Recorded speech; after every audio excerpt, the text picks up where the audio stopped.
하나님의 말씀은 마태복음 28장 16절부터 20절 함께 봉독하겠습니다. 열한 제자가 갈릴리에 가서 예수께서 지시하신 산에 이르러 예수를 배웠고 경배하나 아직도 의심하는 사람들이 있더라. 예수께서 나와 말씀하여 이르시되 하늘과 땅의 모든 권세를 내게 주셨으니 그러므로 너희는 가서 모든 민족을 제자로 삼아 아버지와 아들과 성령의 이름으로 세례를 베풀고 내가 너희에게 분부한 모든 것을 가르쳐 지키게 하라. 볼지어다 내가 세상 끝날까지 너희와 항상 함께 있으리라 하시니라. 아멘. 기도드리겠습니다. 살아계신 하나님 아버지 감사합니다. 이 시간에 하나님 말씀을 전하고 듣습니다. 성령께서 역사하셔서 우리를 향한 하나님의 뜻을 잘 알고 믿고 순종해서 하나님의 영광을 드러내고 이웃을 말씀으로 유익하게 하며 우리도 하나님이 주시는 크신 은혜 늘 풍성히 누리게 도우소서. 감사드리고 예수 그리스도의 이름으로 기도드렸습니다. 아멘. 지난 시간에 이어서 또 살펴보게 되면 하늘과 땅의 모든 권세를 가지신 예수 그리스도께서 즉 이 세상의 구원자시요 이 세상의 심판자이신 예수 그리스도께서 교회의 머리로서 몸된 교회를 다스리시는 예수 그리스도, 그리고 이 땅의 모든 사람들, 모든 나라들, 모든 왕들을 통치하시는 예수 그리스도께서 오늘 본문에 보게 되니까 제자들에게 사명을 주십니다. 나아가서 이 사명은 이제 모든 그리스도인들에게 주시는 사명이죠. 18절부터 20절을 다시 보게 되면 예수께서 나와 말씀하여 이르시되 하늘과 땅의 모든 권세를 내게 주셨으니 그러므로 너희는 가서 모든 민족을 제자로 삼아 아버지와 아들과 성령의 이름으로 세례를 베풀고 내가 너희에게 분부한 모든 것을 가르쳐 지키게 하라. 볼지어다 내가 세상 끝날까지 너희와 항상 함께 있으리라 하시니라. 아멘. 이 말씀에서 핵심은 이제 제자를 삼으라는 것입니다. 가는 것, 그 다음에 제자로 삼는 것, 그 다음에 아버지와 아들과 성령의 이름으로 세례를 주는 것, 그리고 내가 예수님이 가르쳐 주신 것을 지키게 하는 것, 이 모든 것들이 해야 될 일인데 가장 그 중심에 있는 것은 바로 제자를 삼으라는 것이라는 것을 우리가 생각하고 이 말씀을 살펴보면 되겠습니다. 제자는 어떤 사람입니까? 스승을 따르는 자죠. 그리스도인에게 있어서 제자라고 말했을 때 그는 우리 구주 예수 그리스도를 믿고 따르는 사람입니다. 예수 그리스도를 믿고 구주로 믿고 죄를 회개하고 돌이켜서 하나님을 경외하고 하나님의 뜻대로 살아가는 그 사람이 예수님의 제자인 거예요. 예수님의 제자라고 하면서 예수 그리스도를 구주로 믿지 않는다. 죄를 회개하지 않는다. 하나님을 경외하지 않는다. 하나님의 뜻대로 살아가지 않는다. 말씀대로 살아가지 않는다. 그 사람은 제자가 아닙니다. 예수님의 제자는 예수 그리스도를 구주로 믿고 예수님의 명령을 따르는 자죠. 죄를 회개하고 돌이켜 하나님을 경외하고 하나님의 뜻대로 살아가는 사람이 제자인 거예요. 그러니까 예수님이 사도들에게, 제자들에게 이제 나아가서 모든 교회를 향하여 그리스도인들에게 이제 너희는 가서 제자를 삼으라 이렇게 말씀을 하셨다라는 것을 항상 잊지 말아야 됩니다. 그리고 예수님은 모든 민족을 제자로 삼으라 하셨어요. 즉 유대인들만 제자로 삼지 말고 이방인들도 제자를 삼으라 하신 것입니다. 당시의 유대인들은 하나님은 자신들만, 유대인들만 사랑하시고 구원하신다고 생각을 했는데 예수님은 이것은 잘못된 생각이고 하나님의 뜻은 모든 민족, 즉 유대인뿐만 아니라 이방인들도 제자를 삼는 것임을 분명히 말씀을 하신 것입니다.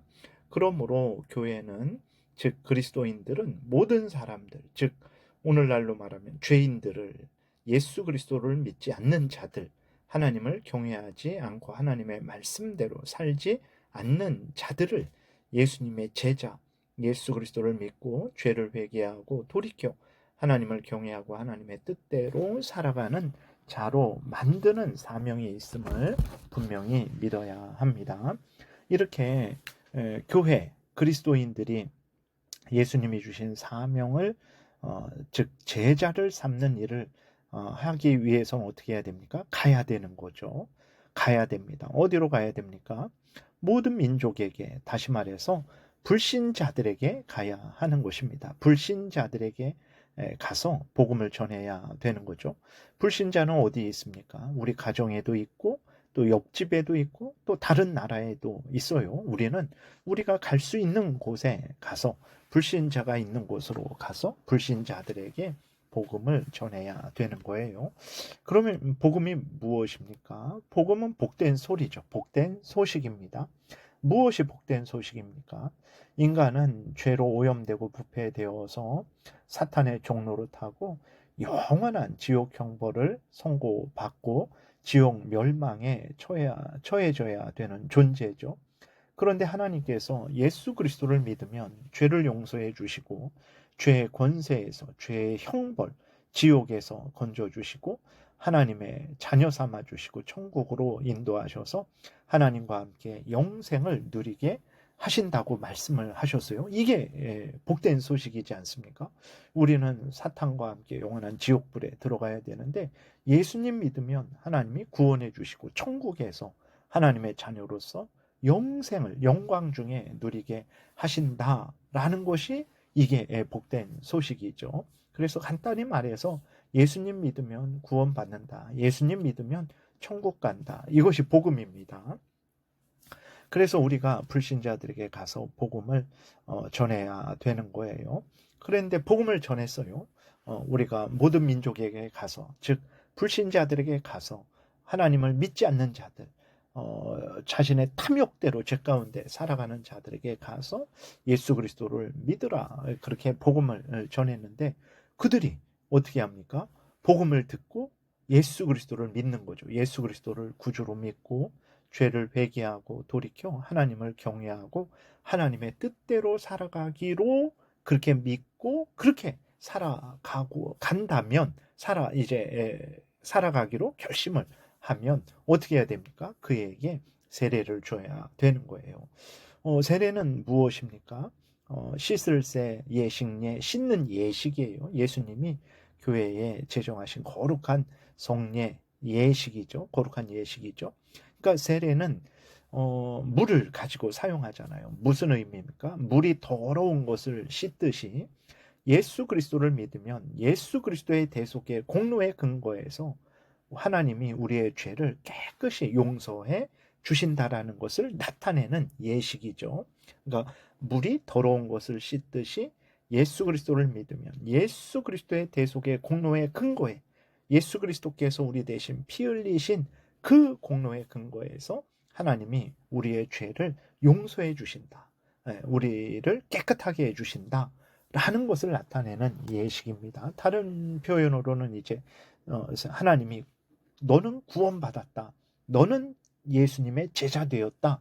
라는 것을 도장을 찍어 주시는 것이죠. 그게 세례식입니다. 그리고 또 세례는 교회의 회원이 되는 그러한 예식이고 또 세례는 이제는 내가 하나님의 자녀 되었으니 교회의 회원 되었으니 이제 하나님의 자녀답게 교회의 회원답게 하나님의 말씀을 따라 살아가겠다라고 맹세하는 예식이 세례인 거예요. 다시 정리하면 이제 세례는 예수 그리스도를 믿으면 깨끗하게 되었다라는 것을 확인시켜 주시고 확신시켜 주시는 예식입니다. 하나님이 도장을 찍어 주시는 예식이에요.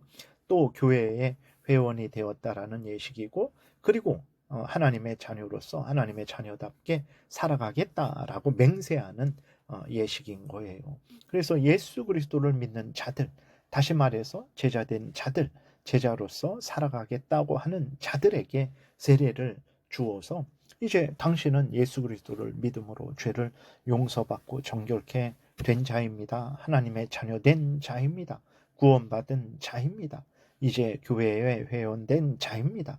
그러니 이제 하나님의 자녀 되었으니 하나님의 교회에 회원되었으니 그 은혜를 누리고 또 그 의무를 행하세요라고 그 예수 그리스도를 믿는 자들에게, 예수 그리스도의 제자된 자들에게, 예수 그리스도의 제자로서 살아가겠다고 하는 자들에게 그 세례를 줘서 그렇게 제자된 것을 알려주고 제자로서 살아가도록 그렇게 하는 것이 세례인 거죠. 그렇기 때문에 반드시 예수 그리스도를 믿는 자들에게 세례를 줘야 됩니다. 그래야 그 사람도 자기가 하나님의 자녀되었고 예수님의 자녀되었고 교회의 회원되었고 또 하나님의 뜻대로 살아가야 된다라는 것을 분명하게 확인하고 확신하고 그렇게 살아가게 되는 거죠. 그리고 세례를 주는데 성부, 성자, 성령의 이름으로 세례를 줘야 되는 거예요. 왜 그렇습니까? 하나님은 삼위일체 하나님이시기 때문에 그렇습니다. 성부, 성자, 성령의 이름으로, 하나님의 이름으로라는 것이요. 하나님의 이름으로 세례를 줘야 됩니다. 그리고 또 하나님의 이름으로, 삼위일체 하나님의 이름으로 세례를 주는 것은 우리 구원이 삼위일체 하나님에 의한 것이기 때문에 그렇습니다. 성부 하나님의 예정하심에 의해서, 성자 하나님 예수 그리스도의 대속의 공로에 근거해서, 성령 하나님의 거듭나게 하심에 의해서 그 예수 그리스도의 대속의 공로를 우리에게 적용시켜 주심에 의해서 우리가 구원을 받은 것이죠. 우리가 예수님의 제자가 된 것입니다. 그렇기 때문에 이 모든 일들이 삼위일체 하나님의 의해서 되어진 것이기 때문에 세례를 줄 때 삼위일체 하나님의 이름으로, 성부와 성자와 성령의 이름으로, 하나님의 이름으로 세례를 주는 것이고, 그리고 삼위일체 하나님의 이름으로 세례를 주는 것은 바로 예수 그리스도를 믿는 자들은 삼위일체 하나님과 연합되었다, 하나가 되었다, 하나님의 안에 있다, 하나님의 사람들이다 라는 것을 나타내는 거죠. 그래서 성부와 성자와 성령의 이름으로, 하나님의 이름으로 세례를 주는 것입니다. 네, 오늘은 시간이 돼서 여기까지 이제 살펴보겠습니다. 기도드리겠습니다. 하나님 아버지, 우리 구주 예수 그리스도께서 제자들에게 또 나아가 교회의 모든 하나님의 택한 백성들에게 하나님 주신 이 명령을 우리가 항상 생각하고 불신자들에게 가서 우리가 복음을 전하고 예수 그리스도를 믿는 자들에게 세례를 주는, 그래서 예수님의 제자로서 살아가게 하는 이 귀한 사명을 잘 감당하게 도우소서. 예수님 이름으로 기도드렸습니다. 아멘. 하늘에 계신 우리 아버지여, 이름이 거룩히 여김을 받으시오며 나라의 임하옵시며 뜻이 하늘에서 이루어진 것 같이 땅에서도 이루어지이다. 오늘날 우리에게 일용할 양식을 주옵시고 우리가 우리에게 죄지은 자를 사하여 준 것 같이 우리의 죄를 사하여 주옵시고 우리를 시험에 들게 하지 마옵시고 다만 악에서 구하옵소서. 대개 나라와 권세와 영광이 아버지께 영원히 있사옵나이다. 아멘. 지금은 우리 구주 예수 그리스도의 은혜와 하나님 아버지의 크신 사랑과 성령의 교통하심이 우리 구주 예수 그리스도의 명령을 따르고자 은혜 구하며 돌아가는 하나님의 택한 백성들 머리 위에 지금부터 영원토록 함께 있을지어다. 아멘.